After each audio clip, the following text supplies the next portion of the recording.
বন্ধু বন্ধু, পিছনে তো টাকা পড়ে গেছে। কি বলিস? টাকা পড়ে গেছে তার জন্য এমনি দাঁড়ালি? আরে ওরকম টাকা কত ফেলায় আসলাম।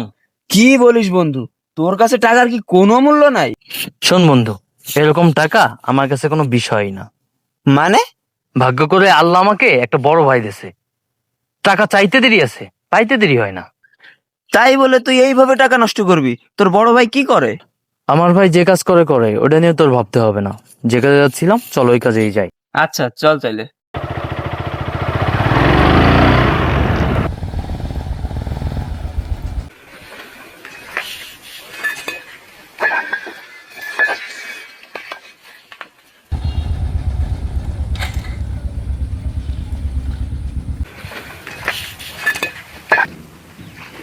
বড় ভাই,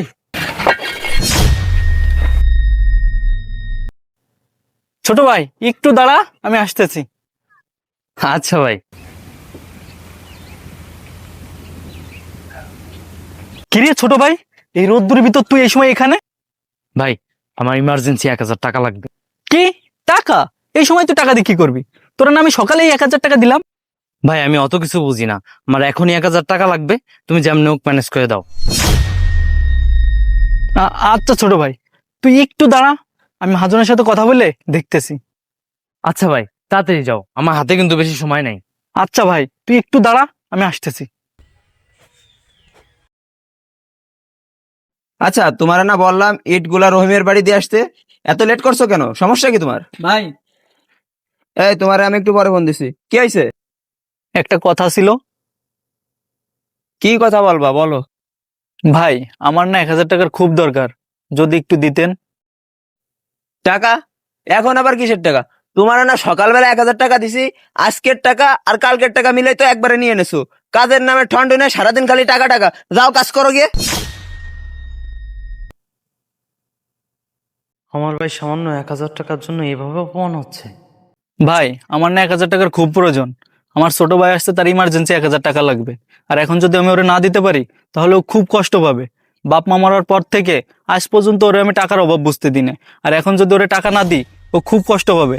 প্লিজ ভাই টাকাটা দেন, প্লিজ প্লিজ। ধর মিয়া, সবসময় খালি টাকা টাকা টাকা। এই নাও, এখানে 1000 টাকা আছে।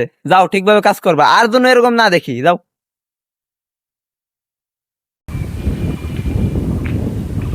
ছোট ভাই একটু লেট হয়ে গেছে, এই নে তোর 1000 টাকা। ভাই আমি আপনার এই মিথ্যে হাসির টাকা চাই না। কেন ছোট ভাই, তুই হঠাৎ টাকা নিবি না কেন? তুই না বললি তোর টাকার ইমার্জেন্সি প্রয়োজন? ভাই আমি এইখানে থেকে আপনার অপমান হওয়া দেখছি। সামান্য এই 1000 টাকা আনতে আপনার এইভাবে অপমান হতে হয়েছে। আসলে ভাই, আমি আজ পর্যন্ত আপনার টাকা খালি উড়াই গেছি। কখনো টাকার জন্য বাস্তবতা কোনো কিছুই বুঝতে পারি নাই। আজ এইখানে থেকে বুঝলাম টাকা না থাকলে কতটা কষ্ট করতে হয়। আর আপনিও কখনো আমাকে টাকার এই যে যে একটা কষ্ট, এটা কখনো বুঝতেও দিলেন না।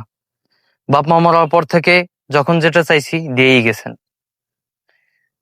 আর এজন্যই আমি কখনো বাস্তবতা বুঝিনি। আজকে যেহেতু বুঝছি, আর আপনার এরকম কাজ করতে হবে না। আমি এই বিলাসী জীবন ছেড়ে আমিও কাজ করবো আজকে থেকে।